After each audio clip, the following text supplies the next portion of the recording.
3단원 시스템과 상호작용에서 두 번째로 역학 시스템 보도록 하겠습니다.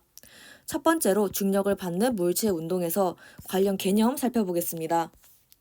먼저 벡터랑 스칼라라는 개념을 비교해야 되는데 이 개념은 실제로 문제를 풀 때는 크게 구분하지 않고 정의 정도만 대략적으로 기억을 해주시면 됩니다. 벡터는 방향성과 크기가 존재를 하고 스칼라는 크기만 존재한다는 특징을 가집니다. 그래서 벡터의 예시로는 변이와 속도가 있고 스칼라의 예시로는 거리, 속력, 플러스 시간, 온도, 질량 등등등이 있습니다. 그래서 뭐 오른쪽으로는 3시간인데 뭐 아래쪽으로는 마이너스 3도고 약간 이런 게 없습니다. 그리고 질량도 뭐 왼쪽으로 3kg 이런 게 없기 때문에 방향 없다라고 기억하시면 됩니다.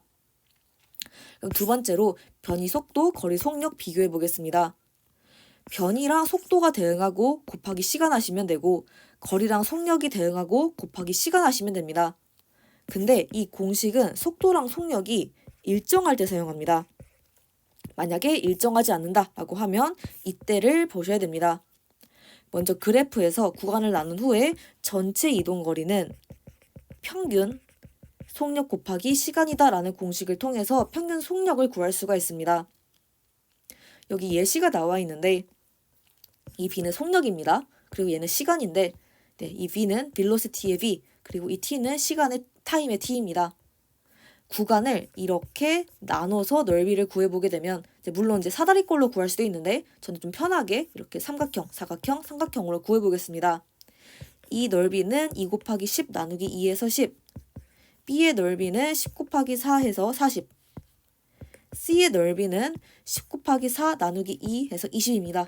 그래서 총 70m다라고 볼 수 있고 시간은 맨 마지막 쓰시면 됩니다. 그래서 여기 10초 써주시면 됩니다.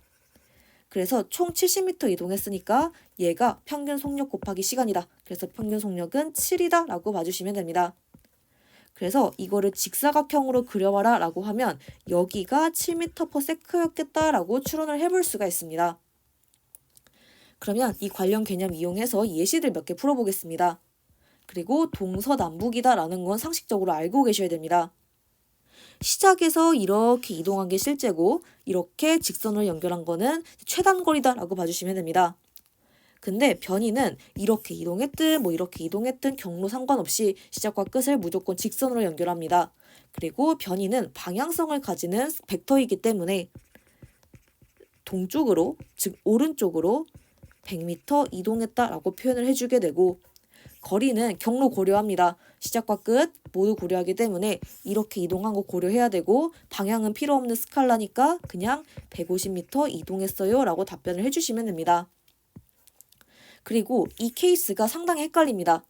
변이는 경로 상관없이 시작과 끝 보기 때문에 시작과 끝이 뱅글뱅글 돌았기 때문에 이제 컴백해서 일정합니다. 그래서 변이는 움직이지 않았다라고 볼 수가 있고 거리 같은 경우는 이렇게 이동한 거 다 고려해야 되는데 100m라고 했습니다. 방향 필요 없기 때문에 그냥 100m 이동했다라고 답변을 해주시면 됩니다. 그리고 이거 보도록 할 건데 오른쪽 즉 동쪽으로 이동했습니다. 속도 벡터니까 동쪽으로 라는 표현 해줘야 되고 크기는 3m/s로 이동했어요 라고 표현을 해주셔야 됩니다. 그리고 속력이라고 하는 건 크기만 봅니다. 그래서 그냥 이렇게 이동했어요 라고 표현하면 되지 딱히 방향성 언급할 필요 없음 이렇게 봐주시면 됩니다. 그럼 세 번째로 힘, 만류인력, 중력 비교해 보도록 하겠습니다. 먼저 힘은 한자로 힘력자로 끝나는 것들을 모두 지칭합니다.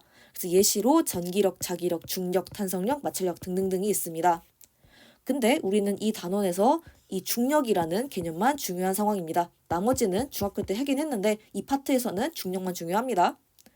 그리고 힘이 굉장히 다양한 만큼 힘별로 다 표현 방법이 다릅니다. 그래도 모두 힘이라는 공통점을 가지기 때문에 서로 플러스 마이너스가 가능하다라고 봐주시면 됩니다. 그리고 주의할 부분은 곱셈이나 나눗셈은 고려하지 않습니다. 이거는 고등 범위가 아닙니다. 그래서 예를 들어서 뭐 중력 빼기 탄성력도 가능하고 자기력 플러스 전기력도 가능하고 되게 다양한 조합이 가능하다라고 봐주시면 됩니다. 그러면 만류인력 보겠습니다. 만류 인력은 질량 가진 물체가 서로 끌어당기는 힘입니다.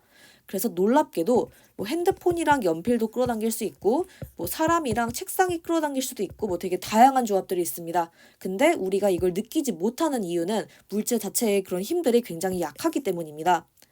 그런데 이제 만류 인력은 사실은 모든 물체가 다 존재하는 것이다라고 볼 수 있고, 중력은 질량을 가진 물체 중에서 천체, 예를 들어서 이제 우주에 있는 태양, 달, 지구 등등등이 존재할 때 그때의 질량을 가진 물체가 서로 끌어당기는 힘입니다. 그래서 이렇게 공통적인 문장이 존재를 하기 때문에 이걸 통해서 알 수 있는 부분은 만류 인력의 종류 중 하나가 중력이고 집합 기호로 표현하면 만류 인력에 중력이 포함된다라고 봐주시면 됩니다. 그래서 뭐 예를 들어서 사람이랑 뭐 연필이 서로 끌어당겨요라고 하는 건 만류 인력은 맞지만 중력은 아닙니다. 근데 지구가 달을 끌어당겨요 이런 거는 만류 인력이기도 하고 중력이기도 하다라고 봐주시면 됩니다. 그리고 중력은 물체 위치에 관계없이 천체의 중심 방향, 즉 전문 용어로 연직 방향으로 작용하게 됩니다.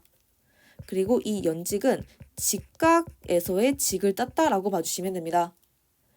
수평선 기준으로 이렇게 가운데 직각, 수평선 기준으로 가운데 직각 이렇게 작용하니까 직이란 말이 붙었다라고 봐주시면 됩니다. 그러면 질량과 무게 비교해 보도록 하겠습니다. 먼저 이 공식을 아셔야 되는데 이 공식은 F는 ma, 너무 유명한 중력 공식입니다.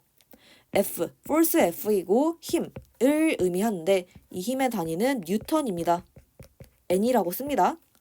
그리고 M은 mass의 M이고 질량을 의미합니다. 단위는 킬로그램이고 같은 물체라면 장소가 달라져도 무조건 고정된 값입니다. A는 acceleration의 A이고 가속도를 의미합니다. 단위는 미터 퍼 세크 제곱인데 이렇게 시간의 제곱이라는 이제 되게 특이한 형태가 된 이유는 속도의 변화량을 의미하기 때문입니다. 그래서 속도가 미터 퍼 세크인데 이게 시간에 따라서 변화를 하다 보니까 시간의 제곱이라는 표현이 되고 얘는 같은 물체여도 장소 따라 값이 다르다라고 봐주시면 됩니다. 그리고 질량은 물체 고유한 양입니다. 그래서 여기 나와 있다시피 같은 물체라면 장소 달라져도 고정된 값이다 라고 볼 수가 있고, 얘는 그램, 킬로그램 등등등의 단위를 사용할 수 있는데 문제는 이 공식에 적용할 때에는 무조건 킬로그램으로 바꿔서 사용하셔야 됩니다. 네, 문제에서 그램으로 많이 나오는데 무조건 바꿔서 이제 해야 된다는 거 기억하셔야 되고, 그다음에 무게가 나와 있는데 무게는 물체에 작용하는 중력의 크기입니다. 그러니까 힘의 단위인 뉴턴을 쓴다라고 봐주시면 됩니다. 그리고 같은 물체여도 이 A라는 값이 다르기 때문에 장소 따라서 값이 다르다라고 볼 수가 있습니다. 그래서 M이 고정이어도 A가 달라지기 때문에 자연스럽게 F도 달라진다라고 볼 수 있습니다. 그리고 뉴턴이라는 단위를 가장 많이 사용하는데 킬로그램 힘이라는, 이거 힘이라고 있습니다. 이러한 단위도 사용하기도 합니다. 그래서 힘의 단위를 워낙 뉴턴으로 많이 알고 있기 때문에 이게 되게 유명한데 사실은 킬로그램 힘이라는 단위도 이제 힘에서 사용할 수도 있긴 합니다. 근데 이거 거의 사용 안 하고 뉴턴이라는 단위 사용 많이 합니다. 네, 그러면 이거 바탕으로 가속도 한번 정리해 보도록 하겠습니다. 가속도는 나중 빼기 처음 속도이고 얘를 시간으로 나눠야 되기 때문에 이런 단위가 탄생했다라고 볼 수 있고, 네, 이 단위들이랑 기호 정리해 보도록 하겠습니다. 가속도는 기호는 acceleration의 a, 그리고 단위는 미터 퍼 세크 제곱입니다. 속도, 속력은 기호는 velocity의 v고 단위는 미터 퍼 세크입니다. 변이 혹은 거리는 기호는 s, distance s를 땄고 단위는 미터입니다. 네, 이 미터의 미터입니다. 그리고 되게 특이하게 distance의 가운데를 땄다라고 봐주시면 되고, 그 다음에 시간 같은 경우는 기호는 타임의 t고 단위는 이 세컨드, 초의 s다라고 봐주시면 됩니다. 그래서 단위랑 기호 반드시 헷갈리지 않게 정리해 주셔야 되고, 그 다음에 무게에 대해서 잠깐 상식적으로 알아볼 부분이 있는데 우리 질량의 단위는 그램, 킬로그램 등등등이 되고 무게는 중력의 크기니까 힘이니까 뉴턴 등의 단위를 씁니다. 근데 우리가 살아가면서 몸무게를 표현할 때 몇 뉴턴이야 이렇게 얘기 안 하고요. 우리 뭐 30kg야 뭐 60kg야 이런 식으로 얘기합니다. 근데 무게는 단위가 뉴턴인데 우리는 정작 킬로그램으로 답변을 하고 있습니다. 그래서 이거는 바르지 않다라고 봐주시면 됩니다. 그래서 일상생활 속에서 쓰는 표현이 과학적으로는 맞지 않는구나 라고 기억을 해주시면 됩니다. 그리고 이제 기억할 부분이 달과 지구에서의 비교입니다.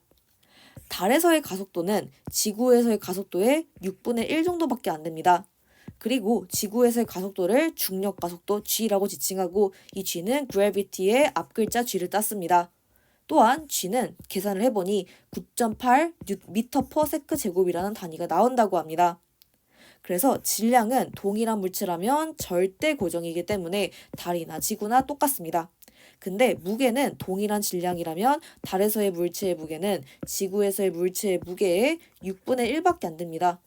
왜냐하면 질량이 일정해도 얘가 6분의 1배이기 때문에 자연스럽게 중력의 크기인 무게도 6분의 1배다라고 봐주시면 됩니다.